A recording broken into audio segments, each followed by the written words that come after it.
What's up, guys, and welcome to Athletic Education, the channel where we take your training to the next level. So make sure you subscribe. So in this video, I did a video interview with Jordan Wesner, professional high jumper, and I've already done a video interview with him before, so I'll make sure to leave the link below.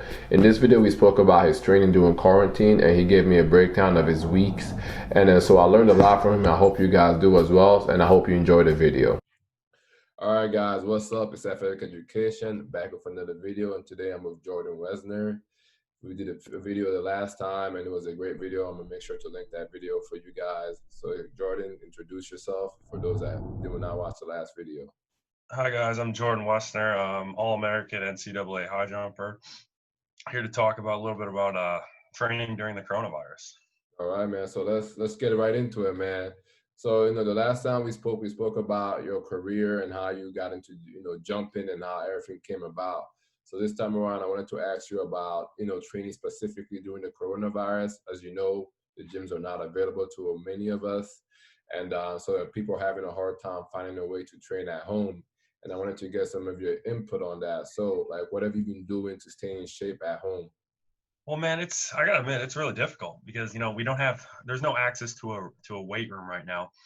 All the gyms are obviously closed still. I think they're saying anyways, in Wisconsin, I don't know, it's state by state at this point. I think some of the southern states have actually opened completely, but as for Wisconsin, I think the earliest we're going to have access to a public weight room, is July. I think they said mid-July, maybe even the end of July. So we'll, Wow. we'll we'll see how that goes. I don't know if that'll hold the truth. It might even be a little earlier, but we'll see.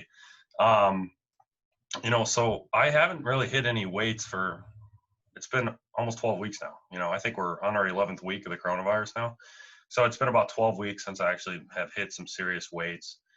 So I guess the question is, what have I been doing in the meantime Yeah. without the weight room? A lot of circuits, man. I've just been really staying in shape. I have two people right in my training right now. One's actually translating human performance with John Evans, and then the other one's a little bit Patrick Piles. So really, I'm just doing a lot of circuits on the track. I'm using the public track down at my local high school here. Luckily, they permit us to use that. We don't have any mats out or anything like that. The AD said that they didn't want a bunch of people down at the track. So really, it's just me and my other friend, man. We've just been doing a little bit of plyos. So that's the biggest thing. It's not a substitute for weight training, but I mean, it's the closest thing you can get without actually using weights with all the force that's going into the ground. Right, this time of the year, yeah, I wish it was an Olympic year. Obviously, it's not. So I'm not exactly training like it is an Olympic year, just because that's very taxing on my body. Yeah. So just been going to really all my work's based at the track at this point. Okay. So because it's not the Olympic year, you've been the load on your body has been much lighter than it would be if it wasn't Olympic year, if you were training for the Olympics, correct? 100%, man. Because if it was Olympic year, I'd be in the weight room and I'd probably be putting 405, 455 on my back for light small reps. But I would be doing that, and this year I think that is very taxing on a body. So it's like, Yeah. why would I do that when I don't need to do that? Exactly, man. That's yeah, 455, 405. That's a lot of weight. It really taxes the central nervous system, just like plyometrics do. So Right. you definitely don't want to be doing too much, because you don't want to overtrain, because that's a real thing. Because a lot of times people tend not to pace themselves. So when they have like a major competition coming up, or preparing for the whole season, they train way too hard in the beginning, and they find themselves throughout the season, the performance starts dropping because they were doing too much too fast. Would you agree with that? 100%. I think a good scenario to actually use is one of the goat of sprinting, Usain Bolt. It's kind of funny to say that his coach said that he was lazy. He Oh said he was yeah, lazy. you said both said he was lazy. Yeah, but my only question to that is, if Usain Bolt trained as hard as what his coach wanted to train, would he be injured? And then you're not running at all, because when you're at that high performance of a level, I feel like you're so much more injury prone. Because I mean, look at the amount of force that guy's putting into the ground. Yeah, it's ridiculous. absolutely ridiculous. How much faster could he run? I feel like there's a fine line between, you can train this level, but then you're starting to risk injury every section after that level of training. Yeah, and I completely agree with that because like overtraining is what leads to injury.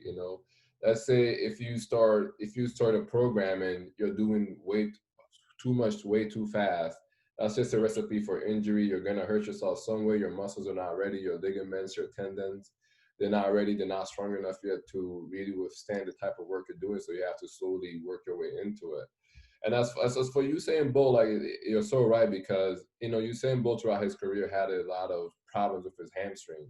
But that was also due because he had a slight scoliosis in his back, which really affects the hamstring. But yeah, he didn't train as hard as as hard as people think he probably did. I mean, don't get me wrong, he definitely trained very hard, but they were smart about it. They were very smart about it. Well, and my question is, even you and me, for instance, you're a very athletic horizontal jumper. You know what I mean? You're bringing tons of speed on that board. Do you really need to train extremely high, like high levels all the time to maintain that? I think you're just genetically predispositioned to, what you are. I don't know if you train that much harder. I think there's a fine line, but once you get past that fine line, you're risking, injuries. No, I definitely agree with you. Like you don't need to be in tip top like competing shape all year round. Like Right. maybe 3 years out the month you want to be, I said 3 years, like 3 months out of the out of the year you want to be Oh, yeah, you want to be at your like peak performance when you're going to the major competition. So it's like a slow build up. So definitely, whoever's watching this, make sure that you do think about that when you're making a program or listening to somebody that's going to make your program. So now, how would you say a week looks like for you, like Monday through Friday? How would you say you spread out your training, and what type of training do you do on what days? well, so I usually try to add some kind of jumping at least once a week. I know a lot of people are big on. There's this program called Jump Only. It's a jump only program. So if you want to jump higher, what do? You jump. Yeah. I know that's kind of going big on social media a little bit, which I'm just like, I think it's moronic. I think it's illogical. Yeah, that You're, doesn't. yeah, Jumping is you're very hard on your body. You don't want to be yes, just jumping, and you want to be a yeah. well-rounded athlete as well, not just jumping. And there's a little bit, I could see a little bit of truth in that because I mean, I remember in freshman year, 8th grade freshman year, I would be jumping at the rim every single day. I'd be dunking balls almost every single day. But I think I was putting so much less force into the ground than what I am now that I might have been able to get away with that. Now I'm about 40 pounds heavier than what I was. Yeah, I was just about to say, yeah. Yeah. If I were to do that every single day, if I were to go out and dunk a ball, max effort, max velocity every single day, I would break something. Something would break on my body, and that's a guaranteed.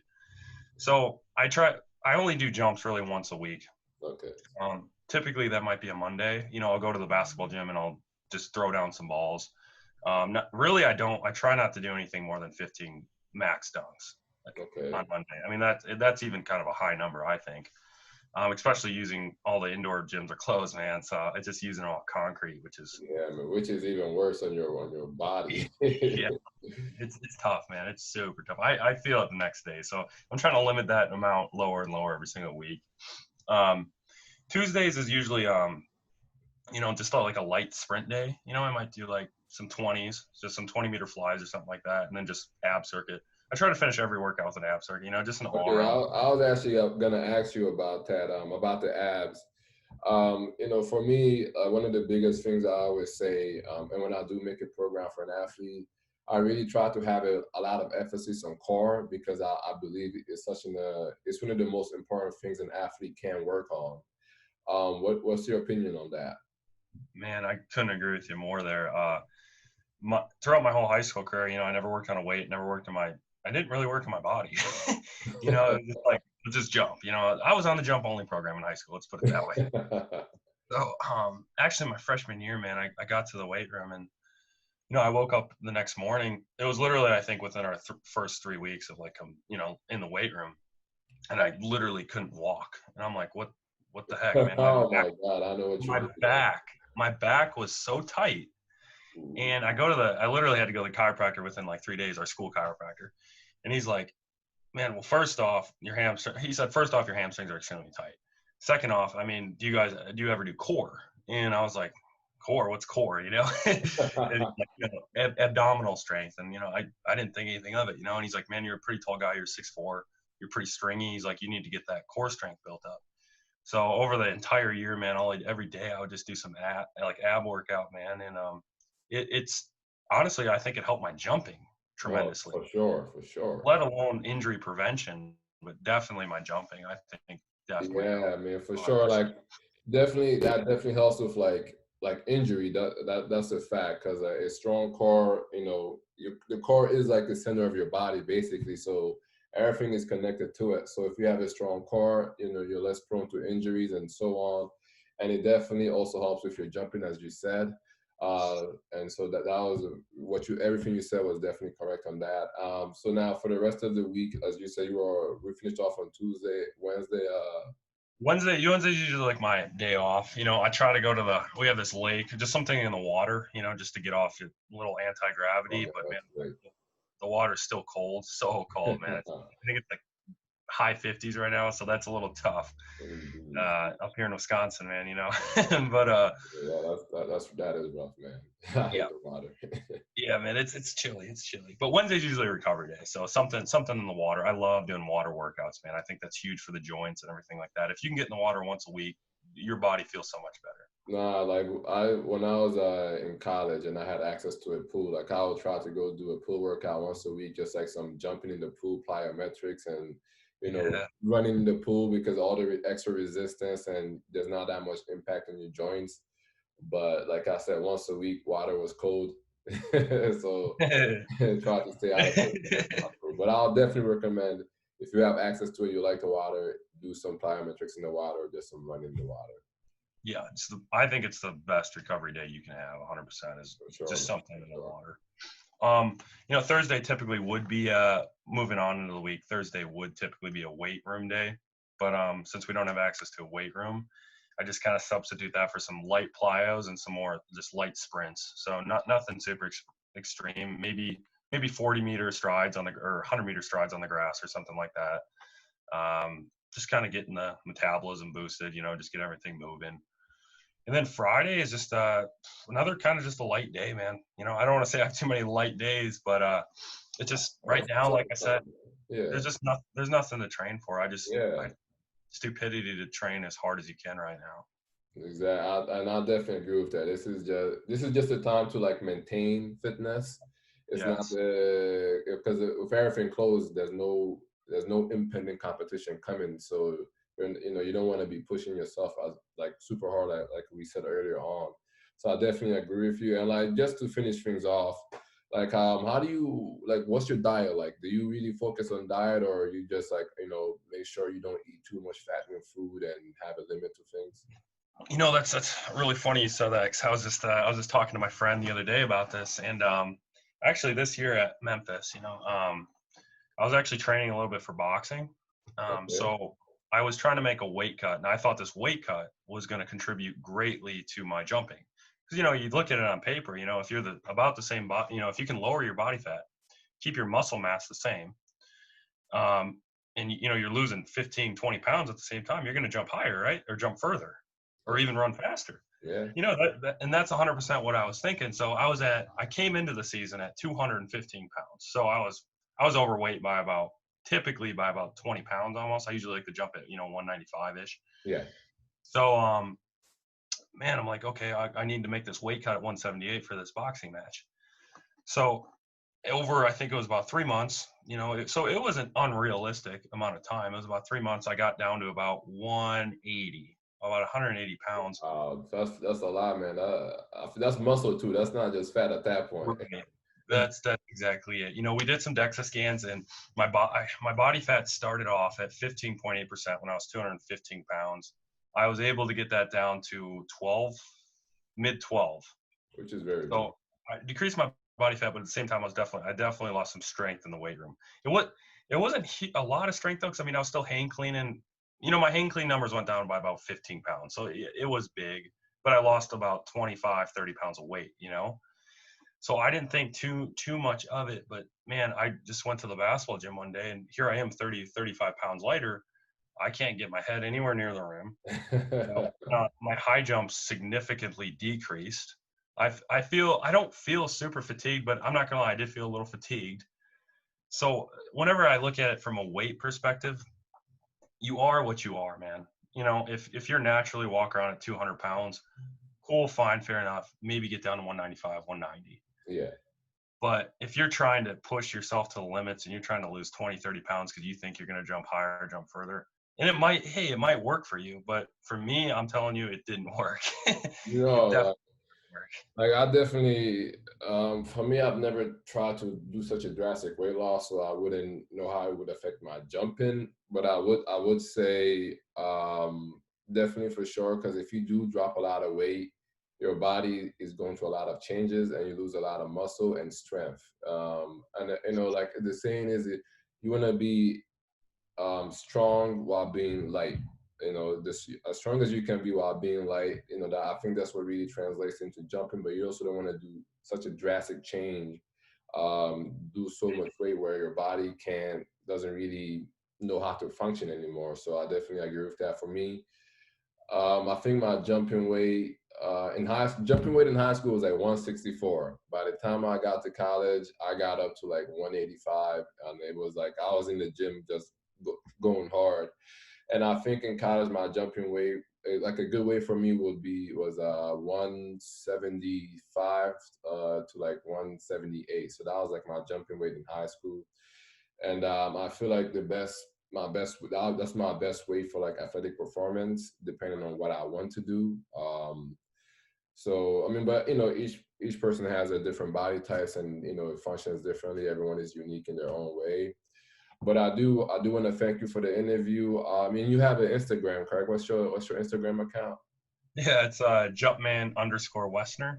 Okay, I'll make sure to link that below. And what are you doing on your Instagram account? Like, why should people follow you, basically? Man, I mean, I got some nice dunks. If you're into dunking, for sure. I'm trying to get a little bit more of my training routines and stuff like that. Uh, I'm probably going to keep posting that. Just to help people get some ideas on how to jump higher, what they can do during these times whenever you don't have access to a weight room and facilities like that. Because it is hard. It's a lot more difficult, man, than I thought it was going to be. But I got some good friends. I got some good friends here to train with, so that makes a world of difference when you have a nice training group. Nah, that's awesome, man. I do follow you on Instagram, and you do have some great dunks, man. They're amazing, and you do post some workouts as well that I try myself. So if you guys are watching, just make sure to give him a follow. You can learn a lot as well. Thank you for the interview, man. Awesome, man. I appreciate it, man. Thank you. Of course, of course.